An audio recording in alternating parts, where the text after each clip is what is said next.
I want to share with you something that it's becoming more real as we see more evidence, and it's just so clear, guys, that 3 days ago everything changed because Gary Gensler from the SEC finally is acting on his vendetta, his vengeance against crypto, and more specifically towards Binance.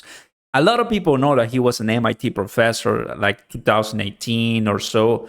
He's been teaching, crypto, even referencing algorand, Silvio Micali, securities, and all of that prior becoming the SEC chair. Now the SEC chair with all the power protecting customers and us. In 2019, lawyers from Binance are saying, and it's becoming really trending right now, that he wanted to become a Binance advisor. What did Binance say? Well, probably they say no. They neglected him. They're like, no, we're not going to pay attention to you right now. And why is he very focused on Binance and not Coinbase? Well, because probably he has some anger issues. And how is he, Elizabeth Warren, and a lot of people with no brain referring to us? Do you think it's very fun and welcoming? Listen to this. Hucksters, fraudsters, scam artists, Ponzi schemes, the public being left in line at the bankruptcy courts. We've seen this story before. Do you think that's the appropriate way to address US and international customers that I want to participate to address freedom, financial freedom for our lives? Do you think that's appropriate from the SEC chair? Bureau says Gary's latest crypto attacks is definitely personal for him because of what I'm telling you right now. It just makes all sense, and he's trending actually, right? SEC Gary Gensler wanted to advise Binance in 2019, and Binance said no, because I've also heard that Binance has about $1 billion to defend themselves against the SEC and Gary Gensler.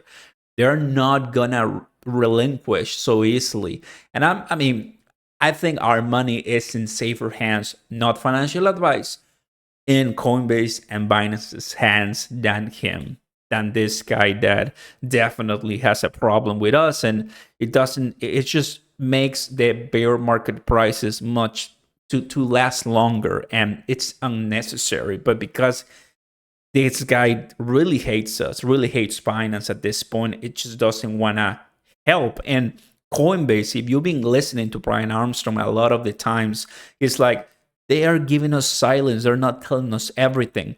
Coinbase across 40 meetings, or 30, I've heard yesterday, 30 with the SEC since 2018. Please tell us what assets or securities so we can be compliant. And Gary Gensler, they don't really want to do the hard work or in compliance. That's what we have largely found.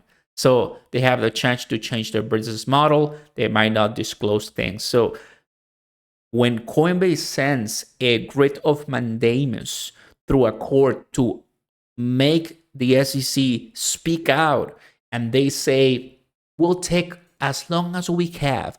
We're not in a rush. You remember that? What in the world are you putting us as the customers of Coinbase or different US exchanges? You're not giving us priority because they're putting their own self-interest and the banks and all the lobbyists on behalf and on top of us, that we want to get something other than the United States dollar. You remember what Gary Gensler said yesterday on an interview with CNBC? There's already a digital asset, which is the United States dollar, euro, yen.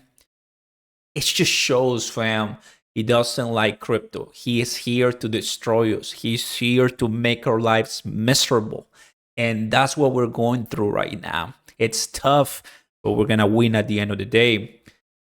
Prices, guys, if we're not passing 30,000 and we're consolidated here, not much to say, but I'm really happy on if you flip the script, how much difficulty and attacks have we faced, and the price is still here. This is awesome. Just great news. I know we're not pumping, but do you understand that the head of a major law policy maker in the US is against Binance, Coinbase, crypto, all these securities, not being able to name Ethereum a security? You remember that when it was facing Congress? and we're still up here. You can only imagine if a new president steps in next year, right, 2024, and fires Gary Gensler and puts someone pro Bitcoin, pro crypto. You can only imagine, fam, what we're going to be looking like price-wise. Just wanted to give you this update, this quick information, just to give you the intel that it's difficult holding, waiting, because other people don't want us to succeed. Buy the dip, not the FOMO. I'll see you next time, guys. Like and subscribe so everybody knows about how terrible Gary Gensler is. Peace.